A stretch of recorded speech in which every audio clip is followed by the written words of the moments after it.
Bienvenue à tous, voici les titres de l'actualité.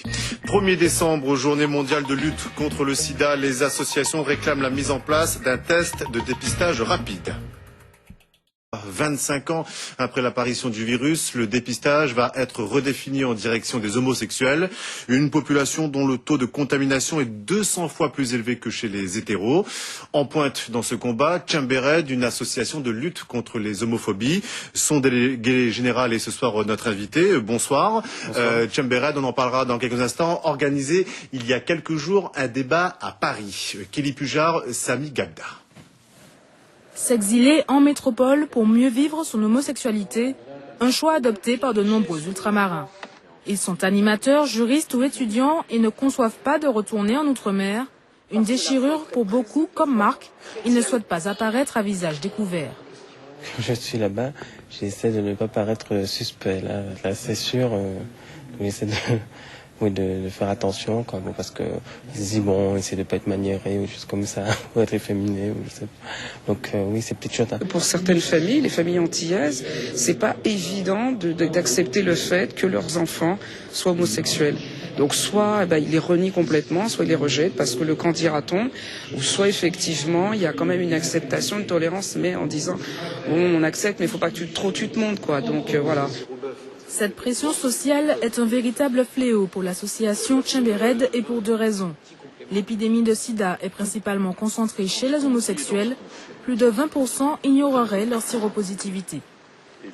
Les populations originaires des Outre-mer, les ultramarins, les Antillais, les Réunionnais, ce sont des gens qui sont extrêmement discrets sur ces questions, qui sont beaucoup moins discrets dans leur pratique, mais en tout cas au niveau du discours, il y a une très grande difficulté à parler de sexualité, à parler de prévention des infections sexuellement transmissibles, et ça fait le nid de l'épidémie de VIH-Sida. Pour freiner cette expansion, des tests de dépistage rapide devraient voir le jour, notamment en Guyane, territoire français le plus touché. Le dernier rapport de l'Institut de veille sanitaire confirme l'urgence d'adapter la prévention à la réalité de l'épidémie. Et avec nous ce soir, David Euerbach-Chiffrin, le délégué général de Tchembered. Bonsoir. Bonsoir, merci de me recevoir. Est-ce que le sida est toujours aussi tabou aux Antilles? Aux Antilles, dans l'ensemble de l'outre-mer, oui, certainement, peut-être un peu moins. Peut-être que certaines campagnes permettent une amélioration. Pour autant, bien évidemment, c'est toujours une difficulté. La preuve en est, c'est que la vitesse de nouvelles contaminations aujourd'hui est 4 fois plus élevée dans l'ensemble de l'outre-mer que dans l'Hexagone. Donc là, on a bien une situation de rupture de l'égalité républicaine, et c'est bien pour cela que nous demandons à l'État de prendre certaines mesures et d'accompagner notamment les exécutifs régionaux, les exécutifs généraux pour lutter contre cela. Alors, est-ce qu'on meurt encore aujourd'hui du sida? Est-ce que les chiffres sont toujours aussi alarmants outre-mer? En termes de décès, ils sont beaucoup plus alarmants outre-mer que dans l'Hexagone.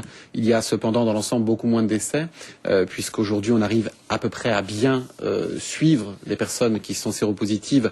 Aujourd'hui on ne meurt plus du sida comme avant. Pour autant, on continue à en mourir si on ne sait pas qu'on l'a. Et c'est le principal problème. Nous avons sur l'ensemble du pays environ un tiers des personnes qui vivent avec le VIH sans être au courant, donc ils ne se font pas suivre et dont l'immunité évidemment se dégrade. Et quand elles arrivent généralement à un stade assez tardif dans le système médical, elles ont 13 fois plus de risques de décès que d'autres personnes. Les comportements à risque aussi, on les avait beaucoup critiqués et notés outre-mer. Est-ce que c'est fini les comportements à risque? Bien sûr que non, malheureusement, sinon nous n'aurions toujours pas 4 fois plus de contamination que dans l'Hexagone. On peut parler aussi de moments à risque, si on veut être un peu plus précis, de situations de fragilité personnelle dans lesquelles le risque est plus susceptible d'être encouru. Et c'est précisément sur ces moments à risque qu'il faut intervenir avec des campagnes de prévention qui soient adaptées. Aujourd'hui, nous avons un véritable déficit de campagnes de prévention qui soient menées, organisées en concertation avec les associations locales. Alors restez avec nous, voyons maintenant justement la situation outre-mer. La Guyane et les Antilles sont les départements les plus touchés par le sida. La Guyane est d'ailleurs considérée par l'OMS en situation d'épidémie généralisée. Malgré les efforts de communication sur le virus, la maladie reste taboue et le dépistage peine à se banaliser, comme ici en Guadeloupe. Sophie Pointer.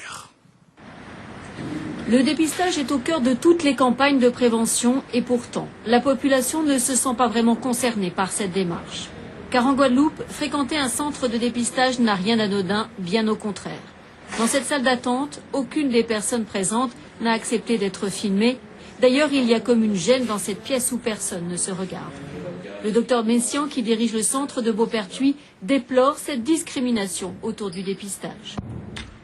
Ça doit être un acte banal. C'est comme si vous faites votre check-up tous les ans, vous pourrez très bien demander à votre médecin, je veux mon test VIH, comme ça je suis sûr que je n'ai aucun risque, que je n'ai rien. Que ce soit le VIH ou hépatite, faites-moi, docteur, s'il vous plaît, mon test cette année. Je ne l'ai pas fait depuis 5 ans, 10 ans, depuis mon dernier accouchement. Je veux, pour être sûr. Comme on fait le diabète, comme on fait l'hypertension, ça doit rentrer dans les mœurs. Cette jeune fille est venue faire un test car elle a un nouveau partenaire dans sa vie. Ce sont les jeunes qui fréquentent le plus les centres de dépistage. Les 45-60 ans n'y viennent que très rarement et pourtant, ils représentent la majorité des séropositifs recensés en Guadeloupe. La peur du sida est telle qu'aujourd'hui 15% des personnes dépistées ne viennent pas chercher leurs résultats, préférant ignorer si elles sont ou non séropositives. Alors, on vient de le dire, la Guyane détient ce triste record de porteurs du VIH. Médecins du Monde va lancer dès l'année prochaine, dans son centre de Cayenne, des tests rapides de dépistage. Est-ce la bonne solution aujourd'hui ? C'est certainement une bonne solution, ce n'est certainement pas la bonne solution. Il est certain que ça va résoudre un certain nombre de problèmes liés notamment à cette appréhension que votre reportage a très bien mis en avant. Pour autant, selon nous, le principal problème, c'est un problème d'engagement du politique, des exécutifs régionaux, des exécutifs généraux pour les départements. Et là, véritablement, nous estimons que les politiques ne sont pas assez investis. Et c'est un euphémisme.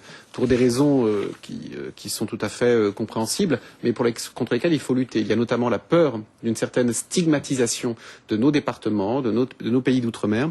Et véritablement, je ne pense pas qu'on pourra résoudre le problème du VIH, du sida outre-mer, en pratiquant la politique de l'autruche. Il faut prendre ces problèmes à bras le corps, il faut un investissement des politiques. Alors politiquement, les États généraux ont été aussi un moment fort dans la lutte contre le sida. Est-ce que vous pensez avoir été entendu par Nicolas Sarkozy ? Tout à fait, notamment grâce à Patrick Caram, délégué interministériel pour l'égalité des chances des Français d'outre-mer. Nous avons pu relayer certaines de nos préoccupations, puisqu'il faut savoir que le sida n'a pas de frontières. Donc le sida, le problème du VIH qui court dans les outre-mer court aussi bien parmi les populations ultramarines qui vivent dans l'Hexagone.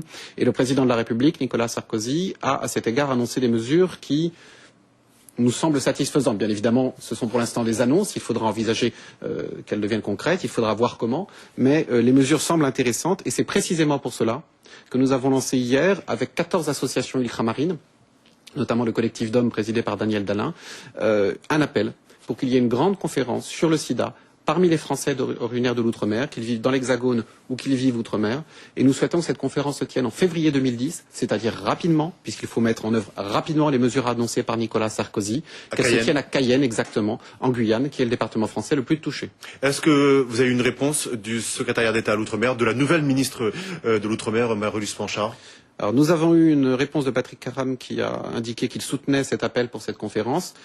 Pour l'instant, nous n'avons pas de réponse de Madame Panchard, ce qui est compréhensible. Nous avons lancé l'appel hier. En revanche, ce que nous avons plus de peine à comprendre, c'est qu'elle ne se soit pas prononcée, qu'elle n'ait pas exprimé une solidarité avec les personnes vivant avec le VIH à l'occasion de cette journée. Depuis sa nomination, c'est-à-dire depuis le mois de juin, nous attirons régulièrement son attention. Nous avons le sentiment d'une écoute certaines de sa part.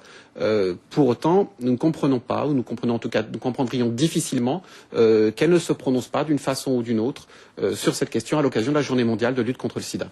Merci David Heuerbach-Chifra, le délégué général de Tchembéred. Nous aurons bien sûr l'occasion d'en reparler.